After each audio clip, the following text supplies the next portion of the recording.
Oh. Where? Over across the street, Santa Claus, under that red sign.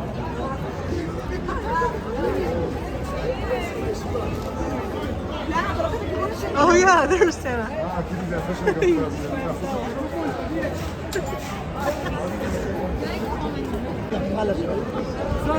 The train is trying to come. Look. It can't. You hear people speak or you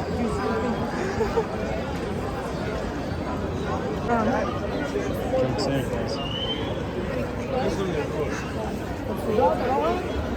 The train is still trying to get through.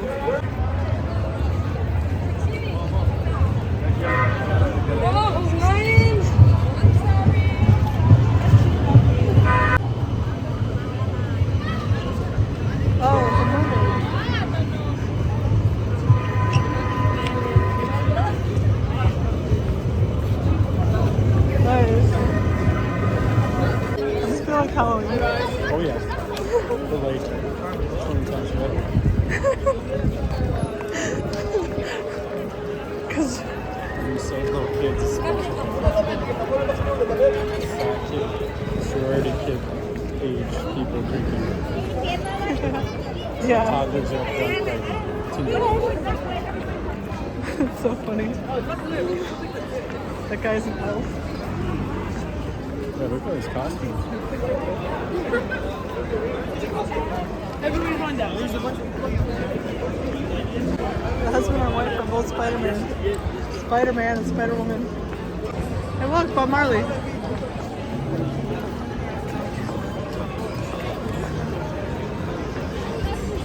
There you go. It's like Cars and stuff.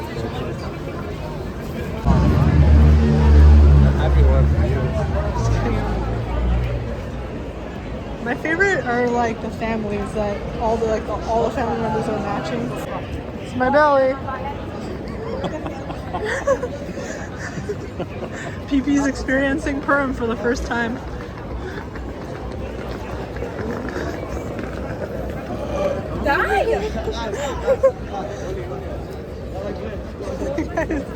Driving his sister crazy.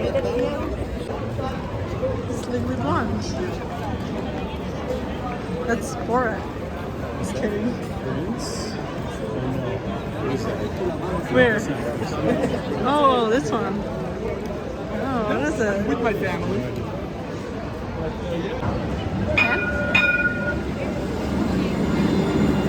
Oh, yeah.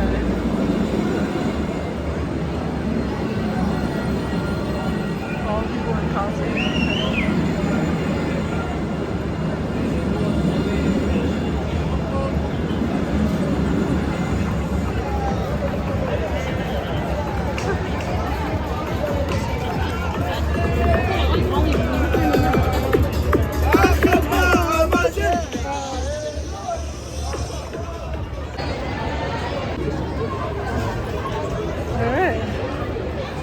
Okay, so at the end of this thing, there has to be like,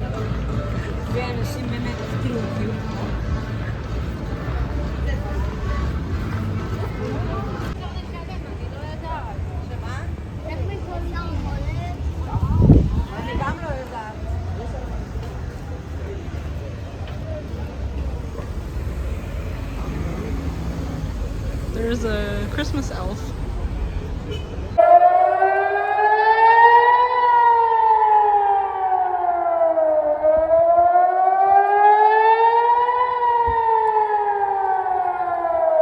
So it's a March 20th, 2025, and there's an echo because we are in a bomb shelter. And we just heard sirens in Jerusalem. And they're saying it's the Houthis. So there's sirens, and basically they have this bomb shelter that in our building that's like every floor has it, and you can connect to the other ones in the different floors. So I heard people upstairs in the shelter, in like the upstairs part of this shelter, but now they're gone. So we're basically looking online. Andrew's looking online just to double check and make sure that it's safe to come out. What do you think about this, our first evening in a bomb shelter? It's very romantic. It's very romantic. It'd be so cool if we gave birth in a bomb shelter, and then we can tell everybody that we had our baby in a bomb shelter. So are these people like really trying to bomb all of Jerusalem? I don't know. There's so much disinfo bouncing around right now. I have to sift through it and figure out what's really going on. Wow. I wanted to tweet about it, but Twitter is just so weird and toxic lately that I don't even know what to tweet. Like I took a picture of me and Andrew to put on Twitter, like first night in a bomb shelter, and Andrew's like, I don't know if that's the right tone. But then I was thinking, like, what is the right tone for Twitter? There's literally no right tone for Twitter because Twitter is freaking bonkers. And literally anything you say is wrong for Twitter. The Israeli military says it intercepted a missile launched from Lebanon. But this is all disinfo. Like, I'm trying to go through and get the real stuff. There's still a lot of bad information coming in. Israeli settlers running tea shelters. Yeah. My brother said that he just went home. He was driving and then he just like went home. Like, yeah, there's all kinds of false information. Yeah, we should get, I know they have, my brother told me there's an app that you get and it like tells you really what's going on, like anytime there's a siren, so maybe we can check. Yeah. Wow. I want to, it would be so cool, if we see like rockets coming in and then like Iron Dome blowing them up. So we're back in our apartment and Andrew had done some research about like what the missile siren was from and whether it was still relevant, and it was a Houthi missile, ballistic missile that was coming for Jerusalem, and he said that those take 15 minutes 10 minutes, 15 max, and it already 30 minutes had passed, so we were fine. So we just Well, plus we read reports that it had been intercepted. Yeah, it had been intercepted. How was it intercepted? By Israel's Arrow 3 system, I believe. Not Iron Dome? It was probably part of Iron Dome, yeah. Okay. Israel's Arrow 3 system. Cool. Thank you, Israel's Arrow 3 system, for not letting us get shot. Bombed. Is it Arrow 3 or Arrow 6? Arrow 6. I don't know. I gotta read it. Arrow 3 or Arrow 6. So anyway, that's the current update on us. And I will update you further.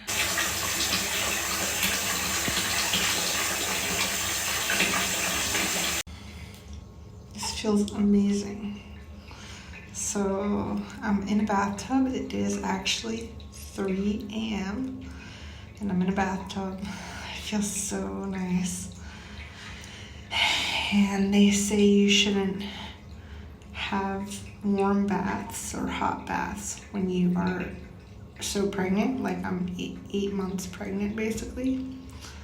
But I think the baby really enjoys this.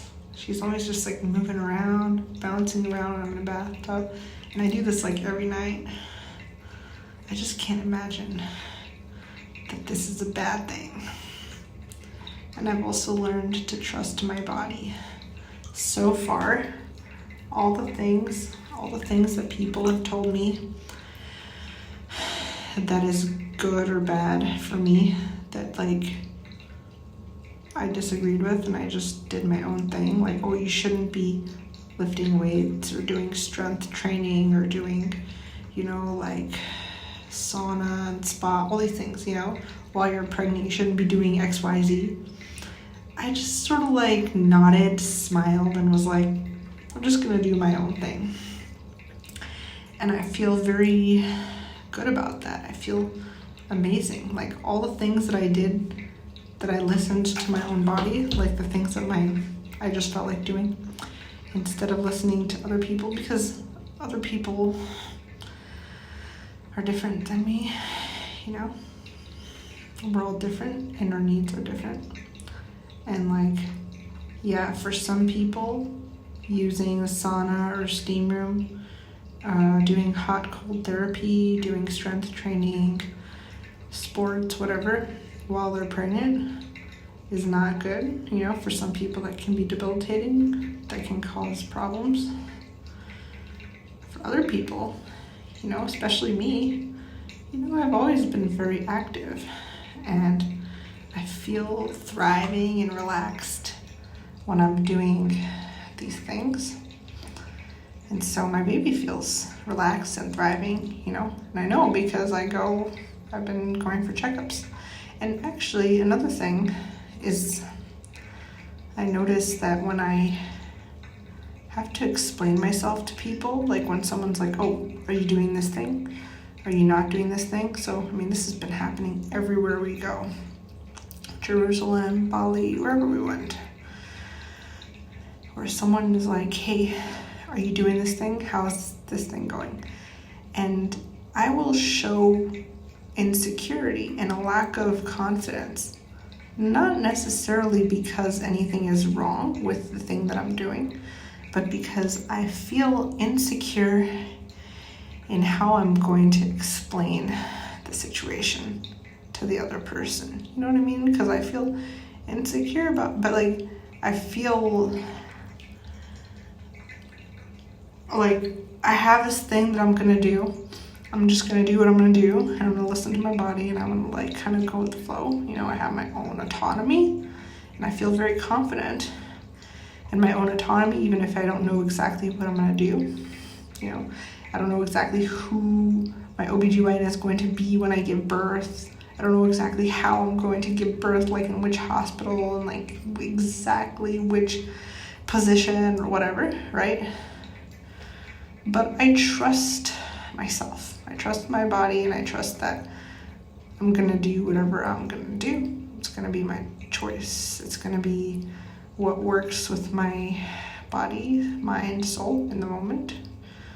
I'm gonna figure it out, you know?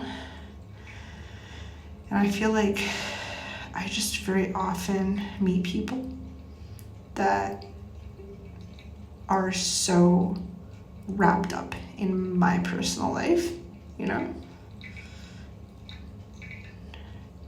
I just meet people that,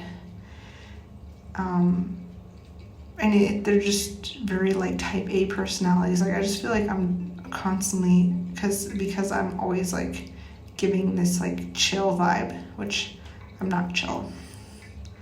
I struggle a lot with anxiety, but like when I go out, I feel like I meet people that are even more anxious than me, and they're so controlling, and they're just like, what are you doing?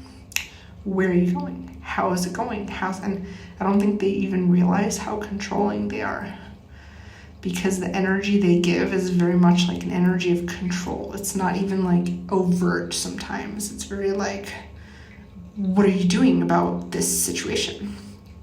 And I will respond with insecurity oftentimes, which is a problem, because then that basically signals to them that they need to exert control over the situation so that they feel good about me and my situation.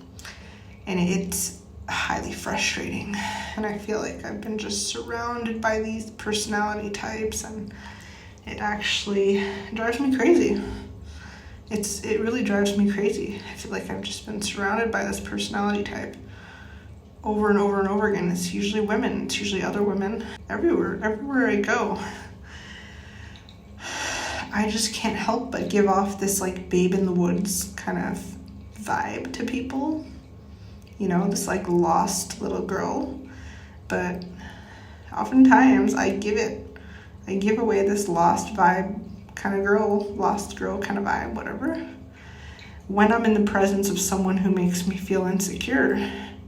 And usually those are the kind of people that are like, their energy is just too forceful, it's too controlling. And like, I'm so tired of it. Like, I just feel like I attract it, and it drives me crazy. It's like this past week has been a lot of that too, where, you know, I've been having to explain myself to like various women for different things. And it's never about anybody else's life. It's always about my personal life and what I'm going to do. What are you doing this weekend? Why don't you do this thing? No, you should do this thing. Why don't you do this thing?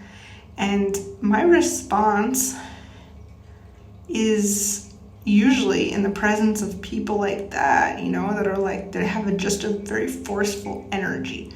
Like even instinctively, I know that they have a forceful energy, even if they didn't even open their mouth.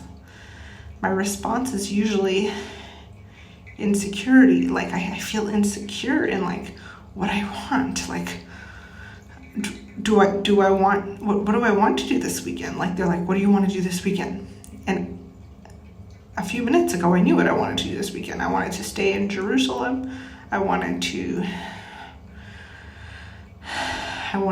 chill. I wanted to take a bath. You know, like I just wanted to just be in a quiet, chill space. I wanted to maybe play a game. I wanted to go to someone's house. You know, I'm just giving an example. I'm not telling you exactly what I'm doing this weekend, because I don't know exactly. And I'm okay not knowing. Like I don't need anyone to like micromanage my ass and be like, you don't know what you're doing, you don't know what you're doing, you don't know what you're doing, what are you gonna do, what are you gonna do? You know, I'm like so tired of that. I'm so tired of this, like people micromanaging my personal life, getting on my case about what I'm going to do in my personal life. You know, the answer to what I'm going to do in my personal life is bug off. That's the answer to what I'm going to do in my personal life. What I'm going to do this weekend, bug off. What I'm going to do with my birth, bug off.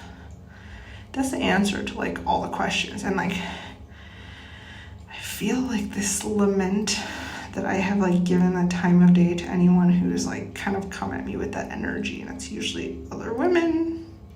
It's usually other women. Why? Why are women like this? I know why. Because as a woman, I have felt like this too, where I feel unsafe and I feel like I need to be in control. Because women, a lot of us, have been victims of feeling unsafe in our lives. We have felt at the mercy of caretakers, of our parents, of men, people that maybe didn't know our needs and weren't able to fulfill our needs and take care of us. So we had to step up and take control, because there's just a lack of authority, you know, to do that. And, you know, a woman has a lot of needs, so the amount of control that she'll have to exert if she's the one doing everything is going to be so much more than like what a man would need to, you know. So there becomes this dynamic where women become, a lot of women, and I you know, this could have easily been me too, become very, very neurotic and very controlling, coming at everything with a controlling energy where, I mean, I have been like this. While I was writing House Hackers Anonymous, I felt deeply out of control and I felt like I needed strongly a sense of control. And I was trying really hard. That's when I started doing the coaching session thing. You know, I started trying to like unofficially coach other people, and like I really enjoyed it. I wanted to do it. I wanted to talk to people about their problems, wanted to fix their problems, you know. That's what I wanted HHA to be all about. I wanted it to be all about coaching and fixing people's problems. Book a strategy session with Pardes. And I became really excited about it because it gave me this feeling that I can, you know, even though I felt so out of control, that I can feel some kind of control that I'm fixing people's lives. I started giving people advice and telling people to do things, and like, don't get me wrong, that's actually really important and needed, and like, I solicit advice all the time, and I think having a coach, having any kind of person that gives you advice is so valuable. I think it's really important. So don't like slack off on it, you know? But at the same time, you know, it changes you when you become that kind of person that is just micromanaging everything and having to do that all the time. It changes you. It makes you the kind of person that, first of all, can't really be with themselves. Makes you just like an OCD kind of person, and you become frustrated because the more you try to control, the less in control you feel, because it's just unsustainable. You're trying to gain a sense of control through like very, very superficial methods, controlling like other people's lives. The other thing is like, as a woman, you don't get to see the opportunities where other people can step in and take care of you. You don't learn how to trust other people. And it's really hard to go through life as a woman not trusting other people, especially if you're in like childbearing years. You need to be able to trust other people. If you're in a place in your life where you need help, you're having kids, you need to be able to like feel okay with the idea that I'm going to rely on other people.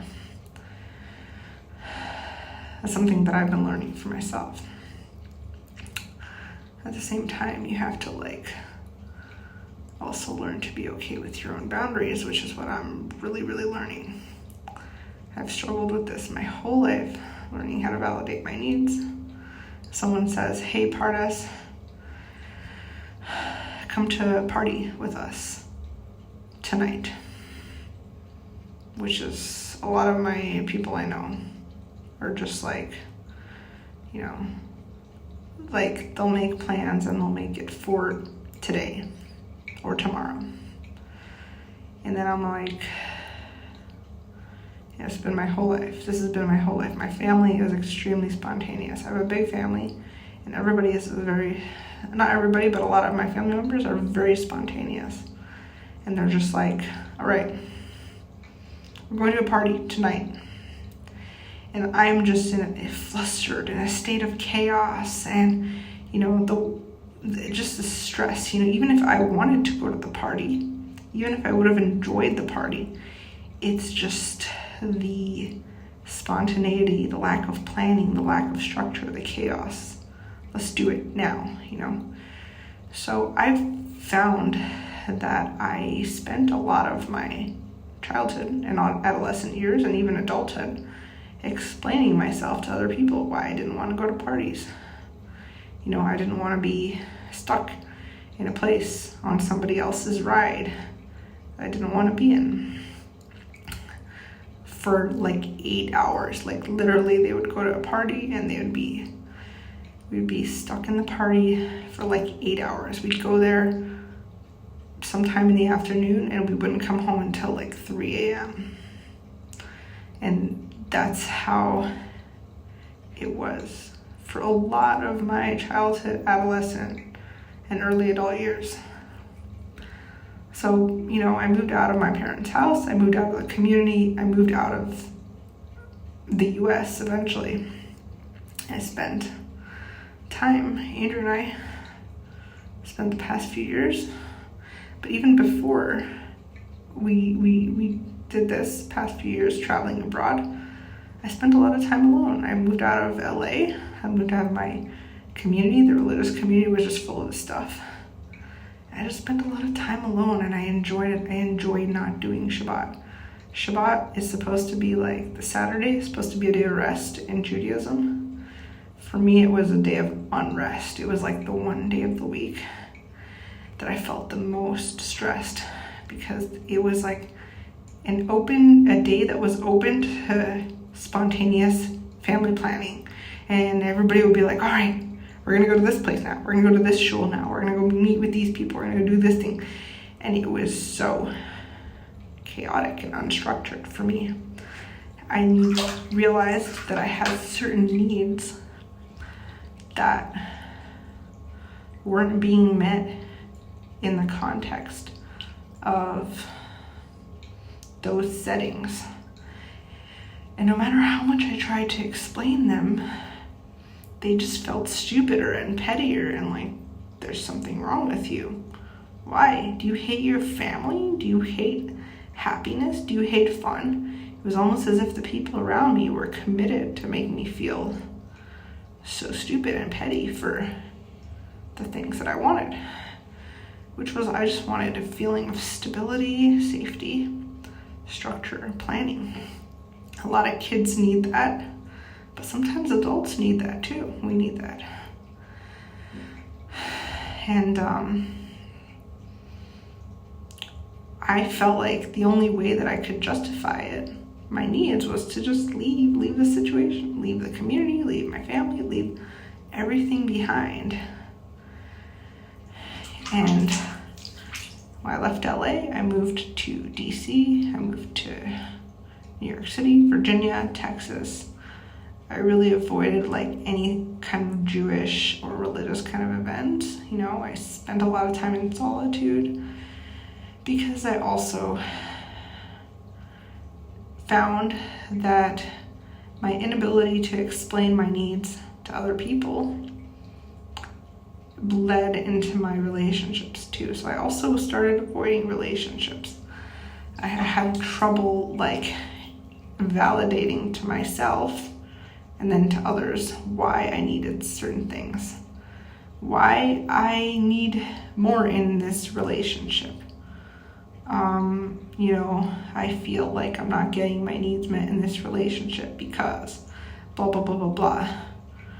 And I would feel so embarrassed to have the audacity to have needs in my relationships with people that most of the time I would just ghost people. And I ghosted a lot of people. I ghosted a lot of people that I dated. I actually learned that from guys, because guys, when I first started dating outside in the secular world, the guys were just pros at ghosting. I mean, if you're a girl, you know. If you're a girl in the dating world, in the secular dating world in DC, you know that guys will ghost you, no explanation. They'll just like, hot 1 second, total. So I learned from those guys because, you know, it kind of took the pressure off of me when I realized, wow, I don't have to give anybody an explanation. I don't have to explain myself. If I feel like this person probably won't understand me, won't even give my needs a time of day, and if I explain myself of why I need the thing that I need, they'll laugh at me or they'll make me feel bad. I don't have to explain myself. I don't have to explain what I need, my personal needs in my life. I can just walk away. I don't owe them anything. I'm not a slave to this random person, you know? You're not a slave. You're not a slave to anybody. And so as much as like people demonize ghosting, you know what I mean? It's very hurtful when someone ghosts you.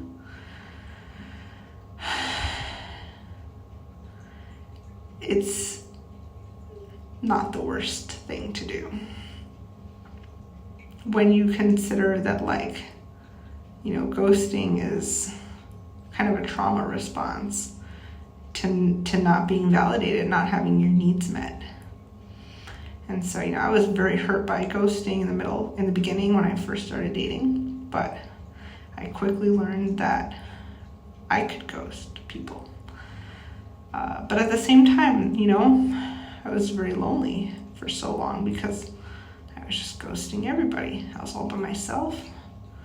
Nobody to validate my needs. Not that I felt like anybody would validate my needs to begin with. My belly is moving and it's so cute. I love being pregnant and being in a bath. It's fun. This baby definitely likes baths. This is so cute. I love this. She's moving a lot. Oh, wow. So, yeah, I've just had a few instances this past week where I've just had to explain myself to people, and I felt like I had to explain myself to people for things that had nothing to do with them. My personal life. And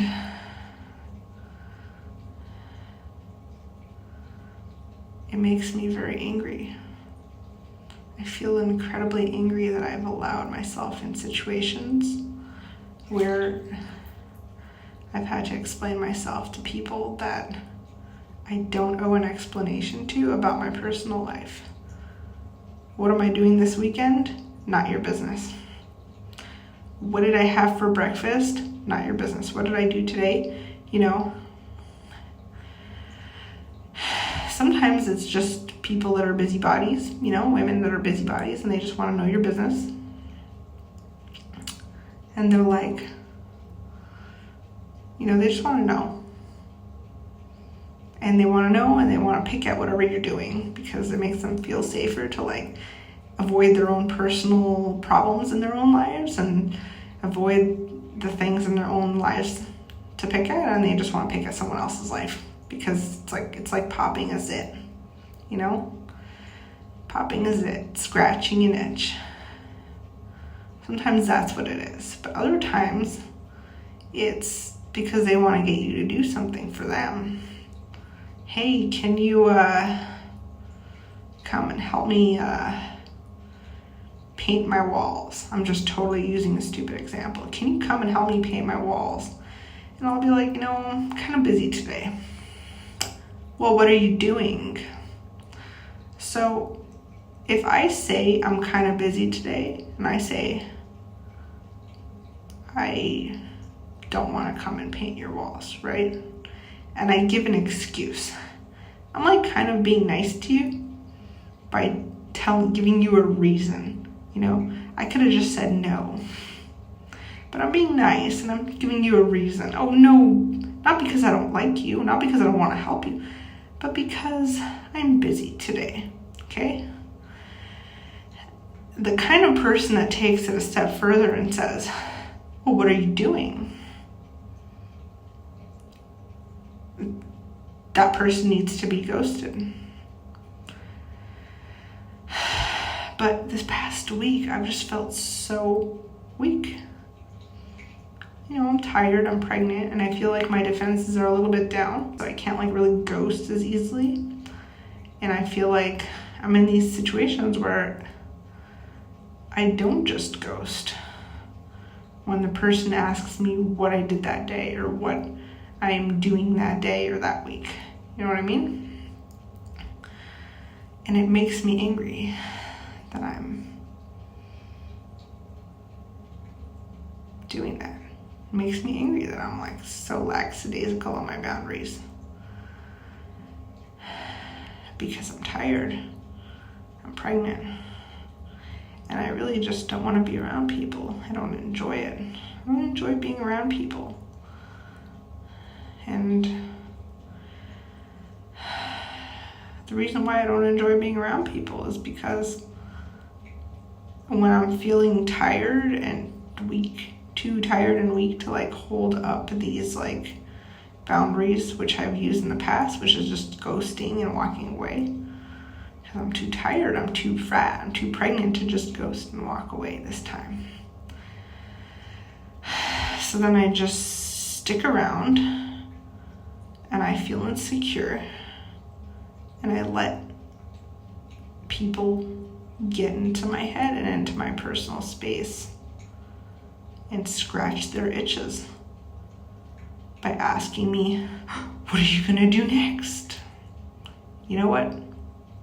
If you wanna know what I'm gonna do next, watch my vlogs, watch my videos, like and subscribe, follow me on social media. I share a lot.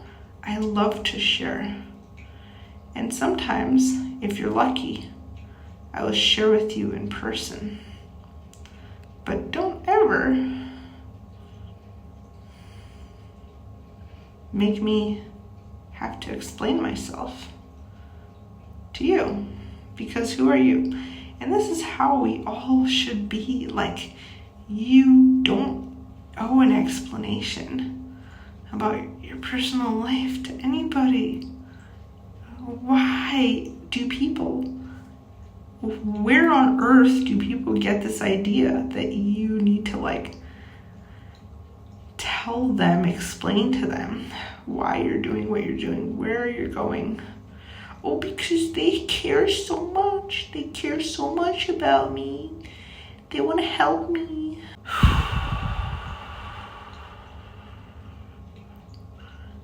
The Jewish mom thing is a real thing. It's a real thing. And you know, it's outside of the Jewish community too. You have people like this everywhere. You have neurotic women everywhere. But in Jerusalem, I just feel like I'm just constantly running into type A need to know basis. I can assure you none of those people are watching my videos. So I don't even feel bad. I don't even feel embarrassed to put this video out there and talking shit about people, because I can assure you none of those people are watching these videos, because they would not have the patience to sit and watch this video, because usually this type of person is just moving way too fast. Oh my gosh, my belly is moving in such funny motions. I just want to sit and watch my belly all day. That is so funny.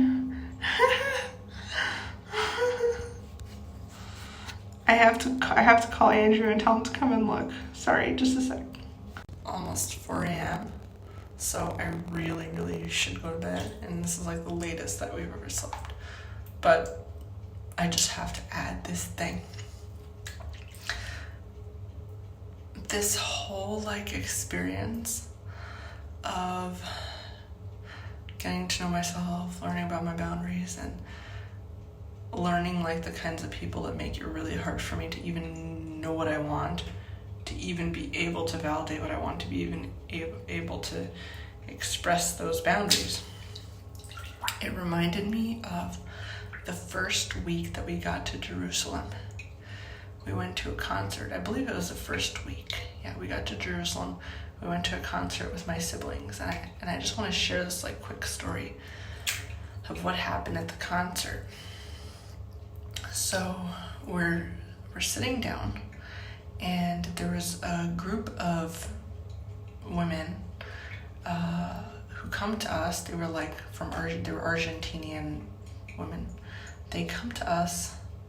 They were like Argentinian, but they spoke like a little bit of Hebrew. And they come to us and they start saying in Hebrew, we want to, like very broken Hebrew. So like, and they started actually talking to Andrew, and they were saying in very broken Hebrew, we want to change our seats with you because we want to sit closer to our friends. Okay?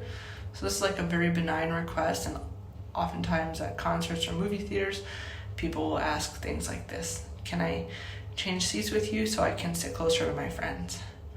So Andrew didn't understand a word they were saying, because they were saying it in Hebrew, and very broken Hebrew at that. So he had no idea what they were saying. He's like, hey Pardes, what are these people saying? And I heard them and I understood what they were saying, but I didn't want to make that decision because we weren't the ones who got our seats. It was my brother who got our seats, and my brother wasn't there yet. So I didn't want to move things around because I didn't even know which seats were ours. So I said in English, well, actually, we have to wait for my brother because, like, I don't really know what our seats are, and he's not sitting down yet, so I don't really know which seats we can give you, because it was a packed concert. Anyway, I'm explaining to them that we just need a little time until my brother gets back so I can ask him, hey, which ones are our seats, so that we can give you our seats. These women it was like a group of women. They were maybe sisters or something. They were like a family. They were so impatient and neurotic, and like they were crazy. They, I guess, on the spot assumed that I was saying no, or that I was like stalling or something, which why would I care? Because the seats were practically the same. Like, I don't care which seats we sit in. It's not my tickets even. I didn't even buy the tickets. My brother got us these tickets. So, anyway, they were just like convinced that we were like taking too long, or like we didn't want to like fulfill their request, that they started fighting with us, badgering us, and they started bringing, they were there with like a family of like 20 people, and all their family members, they started yelling at us in Espanol and Hebrew, whatever, and then they realized that we speak English, so they're trying to speak in broken English, and they started telling us, and like this was just happening in the span of minutes. I didn't understand what was happening because also my Hebrew, it faltered the past few years that I haven't been in Israel. My Hebrew kind of faltered. And then obviously Andrew doesn't speak a word of Hebrew, only English. So, and he speaks a little bit Espanol, but it wasn't enough to communicate with these people. And they were speaking very fast. It was this group of women. They were just like, you're horrible people. You're selfish, horrible people. And we were just like, what? Selfish, horrible? What are you talking about? So it started off like this, okay, like a benign request. Let's do it. Let's just, we're kind of processing it. We're about to talk to my brother, he's coming back, whatever. It started off like that within the span of minutes, because they assumed that like we were taking, like the way that we responded wasn't affirmative enough or whatever it was. They just started freaking out and started pushing us like mafia style, and they started talking to everybody in that area of all those seats and telling them that we're like terrible people, like literally within the span of minutes. We were like bewildered, like what is going on? And meanwhile, my other brother sitting there, he has no idea what's going on, and they realize that he's with me, and they start harassing him and telling him that what a terrible person he is, because they're trying to intimidate him to move his seat, and he has no idea what's going on because he was just waiting for what we're gonna do and say, and it was like this really chaotic, really, really uncomfortable, terrible situation. It was a terrible situation to be in. We felt very, very uncomfortable, and we also half the time didn't understand what was going on. We just hear them in English saying, you're horrible people, you're selfish, this and that, yeah, bad things. They were just like cussing at us in whatever way they could because of something that they decided that we were insisting on. So they had decided in their minds that we were like fighting with them about something, which we weren't.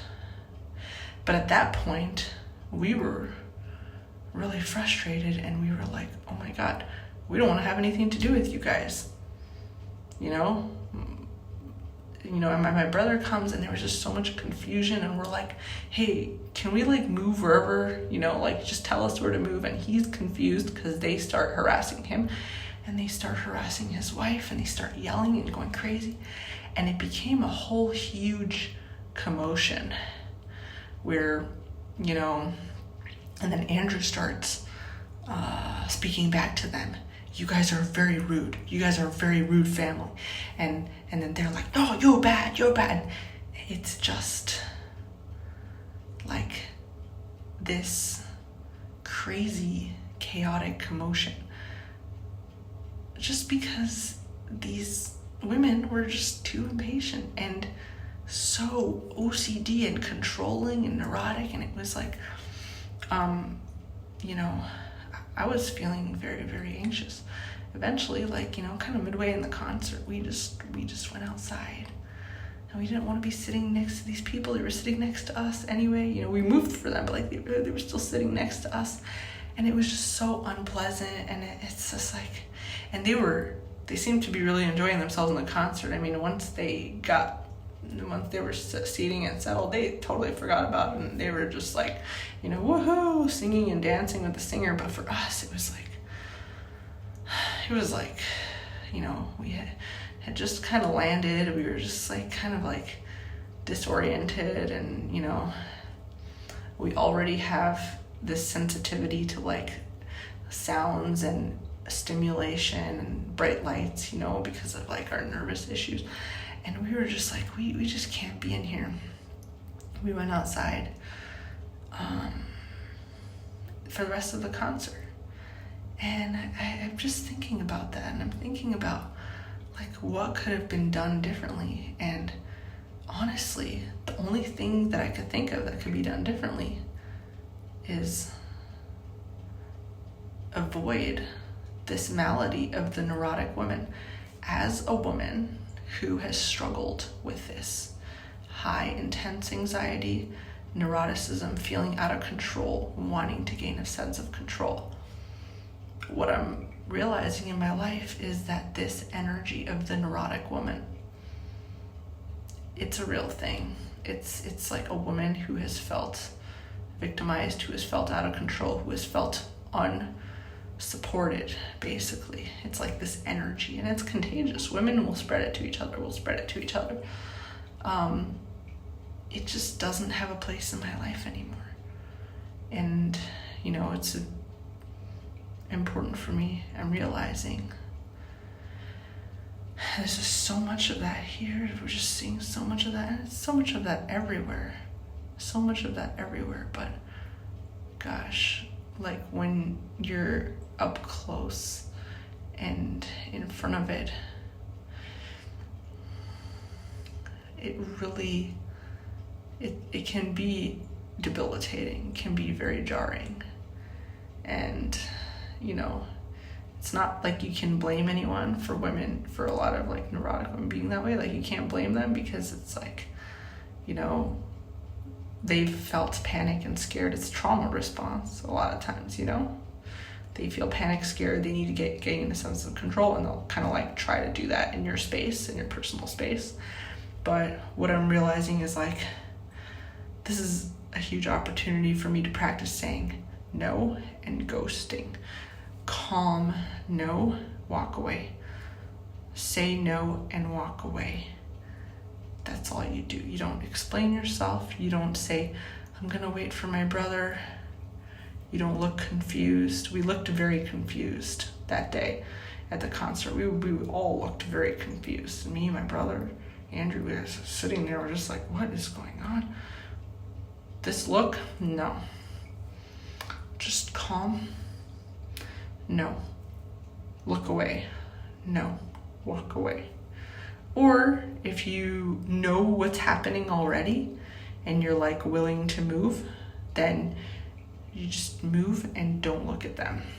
But you don't immerse yourself in the presence of neurotic people that are trying to gain a sense of control by destabilizing your peace. They are in a state of trauma and chaos themselves. They're having problems in their life, and they're going to pull you into their chaos and their trauma if you let them, because it's like a person who's drowning. They're just grabbing at everything they can while they're going down. You don't want to be one of the things that they grab while they go down, because they're not going to be saved by you. They're sinking. They're in a black hole. They are a black hole. They're sinking. They're going to pull you in. You're not going to pull them up unless you suddenly became their husband or their father figure and you like healed them from the bottom up. You're not going to do that. You're not going to suddenly overnight become their father figure that's going to heal them from the ground up. The best you can do is say no and walk away.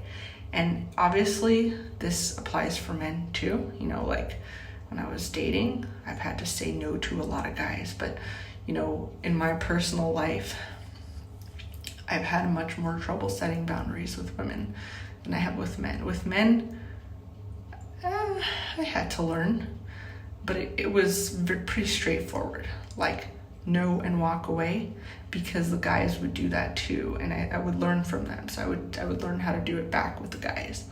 With women, because I don't know what it was. Maybe there was like more emotional layers involved. Maybe there was more intimacy involved with other women.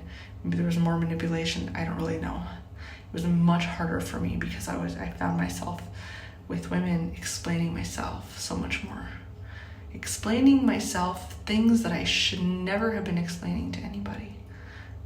You don't have to explain to anybody why you don't feel like getting up from your concert seat that you paid for. You don't have to explain to anybody. You don't have to explain to anybody why you need a minute to find out if you don't have to explain it. You can just say no. You don't have to explain to anybody why you're doing what you're doing this weekend. What are you doing this weekend? You don't have to explain where you're going, how you're living your life. You don't have to explain anything. You just say no and you walk away, and you know what? That won't even be the end of the relationship.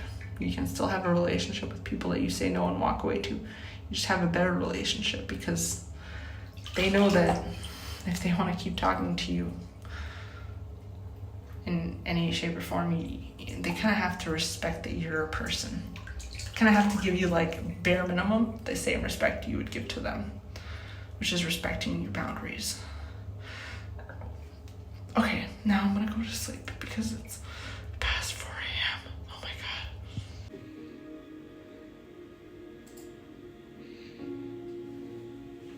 Low-riders, your knee and your toes are staying straight forward, or lizard or dragon pose.